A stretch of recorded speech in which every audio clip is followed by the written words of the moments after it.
So I thank you for doing this, man. I thank you for reaching out, you know? Dog, I had to, man. Shoot, honestly, let's be real. When it comes to reaching out, you was the one who gave me my first shot ever on air. I was over here at iHeart begging and begging and begging and Well, let's begging. talk about that shit. Yeah, man. Like, no, we can talk about that. As Yeah. you can hear, we got the Dr. Ricky Jones in the building. How you feeling? Young Miles, what's up, boy?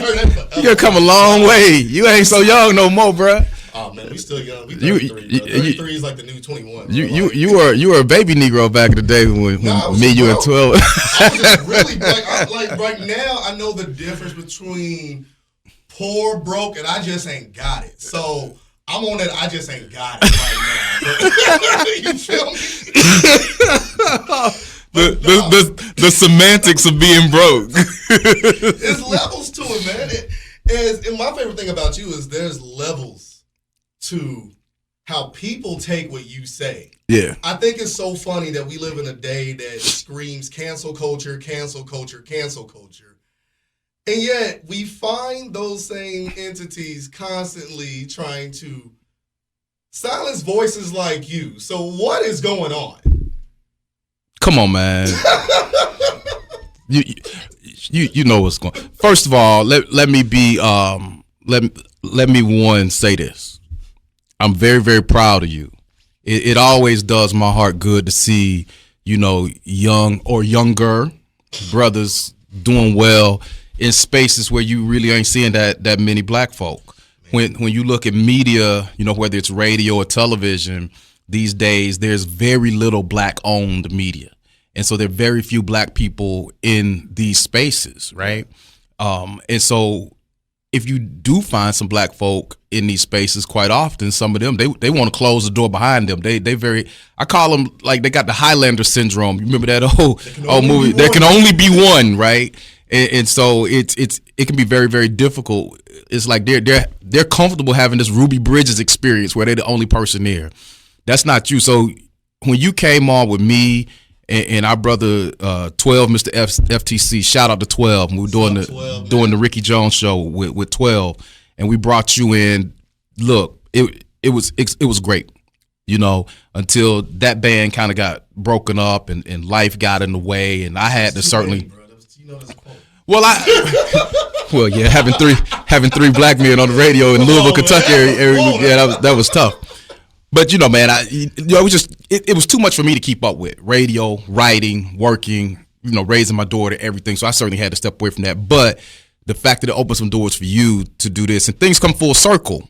So when I get in a situation that just happened to me, you know, you reach out and be like, okay, I got a platform, we could talk about this. Because the important thing is that we use whatever we can. You know, people talk about social media. Folks like, I'm leaving X. No, I'm staying everywhere I can be. You gotta stay. Right? I'm going to be an insurgent. I'm staying everywhere that I can be to try to get messages out to my people as best as I can. Whether it's Threads or Facebook or X or Blue Sky. My daughter got a TikTok account for me at this point, man. You know, they can make some platform called Turtle. I'm going to join that too. I'm going to put the same thing on every platform. But what's going on? For people who don't know, people don't live in Louisville, but some who may not live in Louisville but follow me online, they know every Thursday I go on a radio show on WHAS 840 here local. It's an iHeart radio station with my friend Terry Miners. A shout out to Terry Miners. What's up, Terry? Terry Miners is a white brother, very committed to decency, very committed to free speech, very committed to conversation. You know, he is the epitome of what a good broadcaster, a good journalist should be. I've known Terry for years because there was a time when things were happening years ago when nobody wanted to talk to me about them. And Terry's like, nah, you come on in here, I'm going to talk to you. And, you know, folks are like, okay, maybe this dude isn't as crazy as we thought. So this is not on Terry. But I started doing Terry's show every Thursday at 5. I don't get paid. I want that to be really, really clear because every time somebody does something, it's like, you know, people bitter that Roland Martin got some money from Kamala Harris's campaign. You know, they get pissed off. Everything's about the bag. I'm not really a capitalist like that. Right. The thing that I love most in this world is black people. I love black people a whole lot more than I love money. All right. So I'm always trying my best to get as much information out to black people as possible. One, okay, I have one constituency. And I'm also trying to give a perspective that stands in defense of black people in spaces where black people quite often cannot get into, or they're afraid to get into those spaces. And I feel like that's the one thing that your situation, man, we can even break it down to like as much as like when we talk about politics, when people say it's now nasty, it's dogfight, like, bro, but is when we said earlier, I'm not getting off X, I'm not getting off Facebook, I'm not getting off these places. No, I'm not getting off nothing. Exactly. You had all these people who have been in all these bubbles now, and now when someone comes and speaks truth, you're shining a light on a lot of stuff, man. Well, let's be clear to people who are, you know, coming into this kind of in the middle of the conversation on what this is about. So I do Terry's show every Thursday, or I did Terry's show every Thursday until recently. So something else happened here in Louisville. A dear brother of ours, Dr. John Marshall, and I'm very intentionally calling him Dr. John Marshall, because that's another thing that white folk in Kentucky will do to black men and black women. They will strip them of their titles, right? So they'll just call him Marshall or John Marshall, but they won't call him doctor. They do the same thing to me. They won't call me Dr. Ricky Jones. They won't do it. I got a mother who's a pastor. Yeah, so they won't do it. Now, I don't even demand it. I don't stand on titles, but it's very, very clear what they're trying to do when they deny you the title. They try to do that to John. So John, you know, has been asked because in recent weeks, of course, the character of America has been placed in stark relief, like what this country is really about. And one of the things that we've known, those of us who pay attention to it have known for quite some time, is that America is anti-black, has been anti-black for a very long time. It's made manifest in different ways. It's sometimes cloaked more effectively, but it's anti-black. So some young black folk asked John Marshall, Dr. John Marshall, how do they move forward? John just sends out a tweet and says that he let them know, first of all, y'all got to understand, whatever room that you're in, and I'm paraphrasing them, the majority of white people, they couldn't care less about you. They are willing to harm you and yours. You got to understand that first, right? People went crazy on him.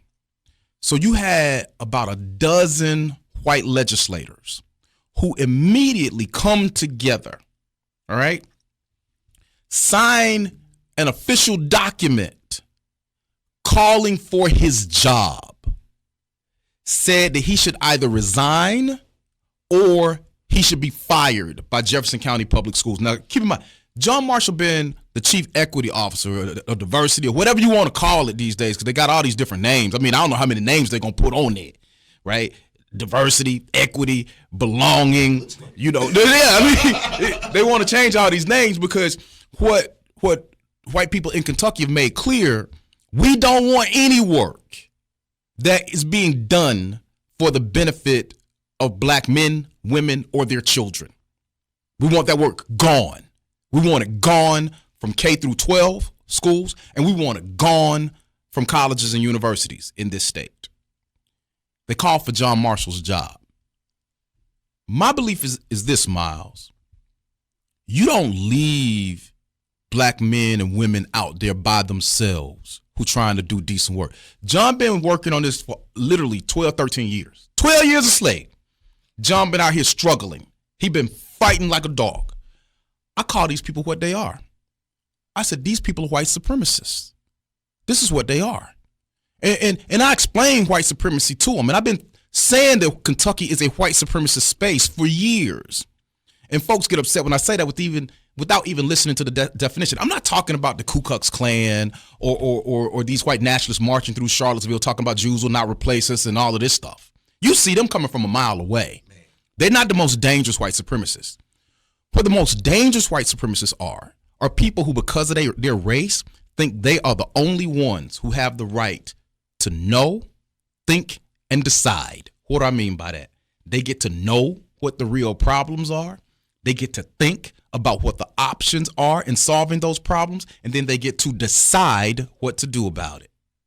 And if you are not in their club, if you don't look like them, if you don't agree with them, they feel are no impediments to them dominating you, right? Dominating you. So my thing is, why does Kentucky need an anti-diversity movement? Kentucky is the 8th whitest state in the country. Kentucky has never had a black governor. Kentucky has never had a doggone black United States senator. Kentucky has never had a black congressman. People talk about Louisville is so far ahead of the state of Kentucky. The city of Louisville, one or two of the 50 largest cities in the country, has never had a black mayor. Never. Ain't even come close to it. Super segregated. And black people here live in fear. So when I call these people white supremacists, which is what they are, one of them's husband works at iHeart, apparently went to HR, or all their little cabal got together. And look, ain't no black on our talent at 840. Ain't no black people in power there. There's no black presence there at all. Okay, that's one reason I go and say somebody need to speak up for black folk. They were like, we don't want this Negro on here anymore. That's really what it boiled down to. I kind of expected it because I shot Terry a text earlier. I was like, hey, are we on for the day or have I been banned? And he's like, nah, you good. I'll see you at 5. A few hours later, Terry hit me up and was like, yeah. He tried to be nice about it. He was That's like, why I love Terry, man. he said they want to put a pause on this.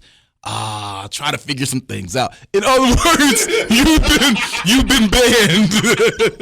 Hey, but we banned brothers, bro. You've been banned. Like, I just, my question is this, man. Why is it, especially, like I asked you earlier, like this, it's the same group that seems to say cancel culture. You can't say anything. I truly feel like America elected a president based off of their fear of cancel culture, saying you can't say anything. He says whatever he wants to say. Yet when you speak, and here's my thing, one thing I love about you, man, you are seriously what I would tell a lot of men they need to look up to when it comes to how you speak, how you dress, how you talk. You are a professional. Well, humbly, I'm a kid from the housing projects of Atlanta who drank a whole lot too much, so I don't know how professional I am. Man, but no, man, serious business. You that dude. It don't make no sense. That's the thing that's crazy to me. I truly feel like you get a lot more vigorous and all this just unnecessary hatred when you are doing nothing but presenting facts. Everything that you say, you show receipts. Yeah, but that's not important. So here. Facts are not important? No. Oh my no. Goodness. What is important here in this place? You got to understand, man. I've lived here for a while, and as you know, Miles, you know my daughter. Yeah. All right. My daughter's mother is from Kentucky, but we're not together as a couple. I was very, very committed, and I am very, very committed to not be a long distance father. True. So I absolutely committed myself to being here, to have daily contact with my daughter, to raise her, so I didn't interfere with her mother's professional and familial life. I do not regret that. So I'm not here because of any love of Kentucky. I'm from Atlanta, man. Morehouse. So I'm a Morehouse man. So no matter how long I'm here, I still have the eyes of an outsider. But what I have seen for years and what I still see, and it troubles me, is the state that black people here are in. Black people in Kentucky live with a degree of fear that is mind-numbing. They consistently edit themselves, speak in hushed tones. If they speak at all, most of the time they silence themselves altogether.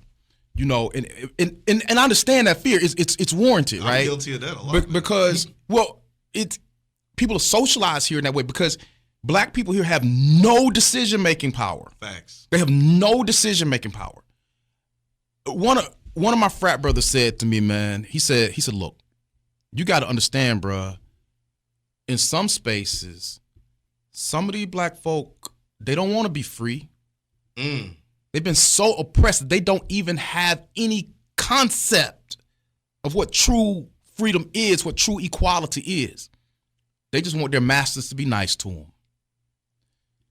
And that might be where this place is, but it's so difficult to see. But then you see some folk every now and then, like John Marshall. He's a Kentuckian, but he don't live like that. And my thought is, I'll be damned if I'm gonna let that brother stand out there by himself. I wasn't gonna do that, and I ain't never gonna do that. But neither am I gonna be the type of black man who gonna edit himself, who gonna live in fear. I'm not gonna dance for these people. No, I'm not gonna do that. I don't give a damn if I'm not on another TV show or radio show here or anywhere else, man. I got to go home. You know what I'm saying? I gotta face my daughter. And I'm not gonna have my daughter looking at me saying my father is a coward. I'm not gonna set that example for her as a young black woman to go out into the world and live as a coward, to live in fear in that way. But what iHeart did today is really just more proof of my point, right? That it is a white supremacist space. And any Negro who dares to open his mouth, they're going to punish him. And I tell people this too, Miles. Every time I say something, white folk here, no matter the platform, right? Why won't the University of Louisville punish Jones? Why won't they punish him? Why do they put up? Why don't they fire him? This, that, and that. They're always calling for this punch. Let me be clear, man. Let me be clear about the University of Louisville. The University of Louisville been punishing me for years. Do you know how many positions I've never been considered for there? How many recognitions I've never been considered for, never been given? How many? If I get awards in the city of Louisville, like I got an award the other day from JCPS, but that was really John Marshall who set that up. I got an honorary doctorate from Simmons, all right? Simmons College of Kentucky. That's an HBCU. I got basically a Lifetime Achievement Award from the Yearlings Club down in the West End. That's a black organization. Black organizations honor me. White ones do not. The University of Louisville a few years ago, and this is real talk, this is truth, I bring receipts, right? A committee on giving a diversity champion award about, the campus community and the community at large. How many black professors at the University of Louisville do you know outside of me? Man. Okay? Not many. Okay? Enough said. All right, enough said. This committee voted unanimously to give me an award. The dean at the time took it and gave it to another black person. Gave it to this black woman who's less threatening. I never would have even known it except a white sister who was on the committee called me up and said, hey, this award that was given to Dr. So-and-so, that was really yours. And they took it from me. And when I asked the dean about it, he was like, yeah, I didn't think you were a good representation for the university to give an award to. So I've been punished by them forever. I'm continuously punished by them because they love weak, milquetoast Negroes who will sign on to their propaganda. And I will never do it. Now, that university hasn't always been that way, but it's that way. It's been that way in recent memory. So that's what's going on. Man, so what's insane to me is like we were just talking about how everything is, especially when it comes to you've been punished enough by U of L, as you said. You've been kicked off platforms for honestly just being yourself. Yet some of these same platforms that have had issues with what you said have controversial people like Rush Limbaugh, who, to be honest with you, has said stuff that made me feel threatened. That made me feel lesser than so I guess it's, forget me and my community, forget me and the people that look like me. Yeah. I'm just an animal in your eyes. I'm just a criminal in your eyes. But that is why my question is this. Why is it okay, even in what seems to be the freest society that we've ever had in media space? And I truly believe that is the fear that a lot of places like iHeart truly has. It's like you said, that control. I truly believe that control is loosening. And I understand, we got a lot going on, but I do believe because of spaces like YouTube, even things such as X, which is now basically just a white supremacist site. That's what it's turned to. You can't even like really follow your team without. There's some same people there too. There's some. You're there. I'm there every now and then. But my question is, do you feel like, honestly, this might be a good thing? Like, to be real with you, man, like, the fact that this is causing so much of a stir, you just defending somebody. You didn't say nothing out of pocket. You didn't say nothing out of line. You said a lot. First of all, these people are not, like you said something earlier in the conversation, the folk voted for Donald Trump because of some concerns about cancel culture, support of it against whatever. They didn't do that. They voted for Donald Trump because they were voting for the maintenance and reification of white supremacy. And Donald Trump is the greatest champion of that. He's an out in the open champion of that. And there has been, this isn't about Donald Trump. I keep telling people that over and over again, right? A good percentage of white people in this country have absolutely, not only are they not concerned with diversity and freedom, liberty, equality, they are against those things. I see that. Okay? They are against any type of diversity.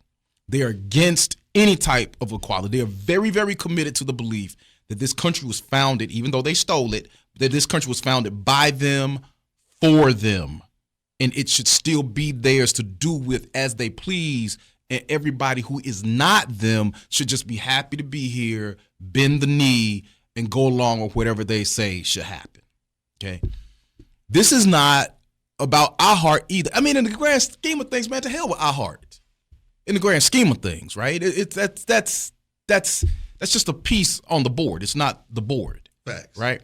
It's not even about my brother John Marshall or me, and he would tell you this because he's a conscious brother. What this is really about is black possibilities. Not just black dignity, but black possibilities and black power. The ability that black people will have to make decisions about their own well-being in the world, define their reality, and force others to accept our reality just as they attempt to force us to accept theirs. This is about the well-being and possibilities for our children. So whenever these people start pushing this anti-DEI stuff, later for DEI, man, DEI can go to hell as far as I'm concerned. All right? That's just the name. And most of the DEI officers that they've hired, because there's a trick bag there too, these people are simultaneously the children, the beneficiaries of the revolution that many of them did not participate in. And they're the victims of the white response to that revolution. Now, quite often they're willing victims. What do I mean by that? Black revolutionaries kicked doors open. Facts. At the University of Louisville, in government, major companies all over the country, certainly here. I was a part of that revolutionary movement at the University of Louisville back in the 90s, right? We kicked doors open, but we knew that we would not get the opportunities that we created, okay? We weren't gonna get those opportunities. The white response was, okay, because y'all are false heart, we'll give you a few positions that could be effective if used properly. But we're going to choose the most milquetoast, non-threatening, passive Negroes that we can find to occupy those positions. And that's what they've done. And so those weaker black people have been put into those positions. And they've survived. They've thrived individually, in fact. Why? Because they're much more concerned about their individual positions than they are collective black power. Here's what they don't anticipate, though. They're so afraid of their masters, their white masters, that they do anything that they want them to do so they don't piss them off. What they don't think about, though, what happens when black people turn on them? Right? What happens when and if black people turn on them? All this is, Miles, is another example to black people here. This is what white Louisville does. Right? It is standard operating procedure. This is what white Louisville does and will do to any black person who is not afraid of them. Right? Now, the question is, what do you want to do with that information? Now, you can certainly say, oh, Ricky Jones is this crazy man, because that's what white supremacists always do. They always try to paint the stronger black people as the problem. We're crazy. We're racist. We're divisive, right?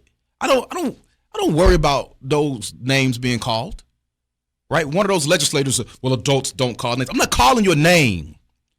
I am giving you the proper adjective to describe you and what you do. And what people like iHeart, like the folks who are running iHeart, don't understand, they detest what I'm saying about them so vehemently. But their actions prove that I'm right. And my thing is this, my mom said this, dog. A hit dog gonna holler. Oh yeah.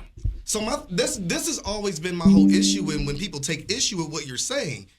If you don't agree that you fit the description of what you're saying, why does it bother you? Why are we not on the same team if we are truly about making a better union? If that's what it's truly about. But they're not about that, though. Hey. Let's stop playing that game.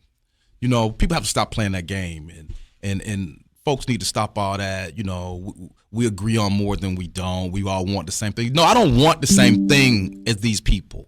I don't want the maintenance of white supremacy. I don't want black people in the background. I don't want black men and black women afraid. I don't want black children undereducated or uneducated about themselves. I don't want a racially dominated space where people are afraid to even speak on it. I don't want a space where people can be ruined or be threatened with ruin just because they tell the truth. I don't want that. So no, I don't want that. I don't want a space where black people are so afraid that they won't even speak out about what's happening to their children. We don't want the same thing, man. You know, because that's what these people want, and they are not used to a black man or black woman speaking that. They're simply not used to it. Now, what they'll do, and I said to the politicians, our dear white brothers and sisters, you know, who in Frankfurt and Metro, whoever they are. I was like, I debate all of y'all, all 12, 13 of you. Let's have a conversation about this, what I've said and what you've said and what's happening here in a public forum where nobody can lie. But you know what white supremacy gives them the ability to do? Not even respond. They won't even respond. And they damn sure ain't gonna sit down and have no open conversation about it. They're not gonna do it. They'll just continue to attack black folk. That's what they do. That's what they do. And tell you that you're making it up. Right? No, you're right. So tell you that you're making it up part. So ultimately, man, this ain't about Ricky Jones. Right?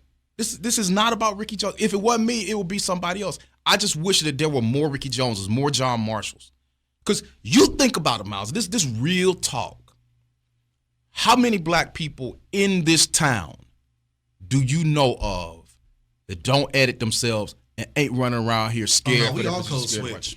Okay. Many of us code switch on a daily basis. And if you can think of that's any, just a survival. all right. And if you can think of any black folk who are not functioning like that, you can count them and still have fingers left on one hand. That's the state of Louisville's in a bad way, man. This is a scary place. I feel like you're one of the ones who are exposing it. I feel like it's been like that. Yeah. But the difference is, the one thing I love about social media is the fact that all of these kitchen table discussions are now amplified all over the net. And they can be yelled at, debated, and argued 24 hours a day. Yeah. But the thing is, it's just like you said, my biggest issue has always been the denial of what I'm going through and what I'm seeing and what I'm hearing. So, like, when you talk about how black folk we don't have the a lot of us really don't have the privilege, to be real. And I know a lot of people will say, no, you can say whatever you want. I mean, you can. In some spaces, is just hopefully you know how to get another job like that. Like, just keep it in a buck. And I'll be real, it's even crazier in the media space. And that's one thing I've learned just from working at 3 different stations in the city of Louisville. Don't shrink it, though, right? Because we all think that what's happening in our professional space is like as bad as it can get. or it's particularly pronounced. And I'm one of the ones that will tell you I got a pretty good one. Right. I'm one of the ones that be like, yo, Summit, hey, look. No. I mean, but don't apologize to Summit. Right. Like I ain't apologizing to the University of Louisville. All right, I'm not apologizing to them for telling some truth to them. They ain't done me no favors. I got a PhD at 28 years old. All right, I've published 3 books, Thanks. Many scholarly articles, hundreds of public articles that people have read. All right, I'm a master teacher. I'm better than serious business. I'm a master teacher. I'm better than most in the classroom. Man. All right, you talk about community service. I surpass them all. All right, the University of Louisville ain't done me no favors. So some people are like, oh, that's arrogant. No, that's truth, bruh. So I'm not in that space feeling like these people have done me some type of favor, because they have not. Okay, I'm talented, and that's where you got to feel too. All of us got to feel that way. That's functioning with some level of dignity so folks can't mistreat you. But it ain't just media that folks are functioning like this. Black people are marginalized and powerless here in metro government, in corporations, in higher education, in K through 12 education, in media, walking down the damn street. All right? That's the real deal. So it's really not about the denial of white people, because they're not going to admit it. There's no historical or contemporary evidence that the majority of white people going to admit it. There are very few John Browns running around. Now, there certainly are some white brothers and sisters that are like, this is going on, and we need to do something about it. Facts. But they ain't going to do nothing about it of black people. And I'm talking about a good percentage of black people. Don't lock arms, stand up, and say, we are tired of living like this. This is a hostile space, man. I mean, it is a hostile space. And you got to be a straight up OG warrior to survive it and not lose your mind. That's real talk about what this is. Meanwhile, you got people who don't even want to mention black people. Man. They don't even mention us. That's why this DEI stuff, they'll talk about everybody under the sun. Like them folk in Franklin been attacking veterans or attacking poor white people from Appalachia. They'll talk about that with DEI, but they won't mention black people. It's a sin and a shame, man. It's a sin and a shame. Hey, man, but you know what? That's why I'm glad we got brothers like you to fix it. And like I'm telling you this now. If they don't want to give you a space, you know me, I'll find a way to make you a space. Anytime, any place. Hey, bro, I don't care, bro, because, hey, like you said, now, what you got to say and what you do will not be denied, point blank, period. And, you know, I ride with you no matter what. From back then, you were the first one that showed me when only thing I cared about was money. And I just knew you was getting paid, bro. You couldn't tell. Oh, I was hot, bro. Every day, I'm like, man, they ain't paying me for no show. I've been on this show. I've been on 4 different stations over here. You're still upset about this. I ain't got a talent fee, nothing. All right, bro. And then when you told me that, I said, man, this man ain't never late. He beating us here. Well, I was getting paid a little bit. Hey. At that time, I was getting paid a little bit there. But it wasn't about that. Look, man, I'll tell this quick story. When I transferred from the U.S. Naval Academy to Morehouse College, the chair of the history department, a brother named Alton Hornsby Jr., said, you ain't going to graduate from here because I'm not going to accept your history. I'd taken history at the Naval Academy. Man, I was mad as hell. I'm like, why? You know, it's not like I went to some backwater school. And he said, look, schools like the one that you're leaving, they fought tooth and nail to keep our people out of them forever.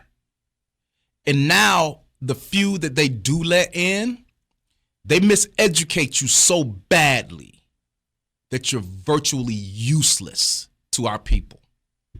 And I cannot allow you to leave here in that condition. He was like, now you bring me the syllabi from the history courses you were taught at the Naval Academy. If they got any viable information about Africa, the diaspora, and the black experience, I'll give you the history. But if they don't, you're taking history at Morehouse College. I was cooked. Man, I looked at those syllabi. I hadn't even thought of it like that, right? Now think about that. Think about what he said to me, right?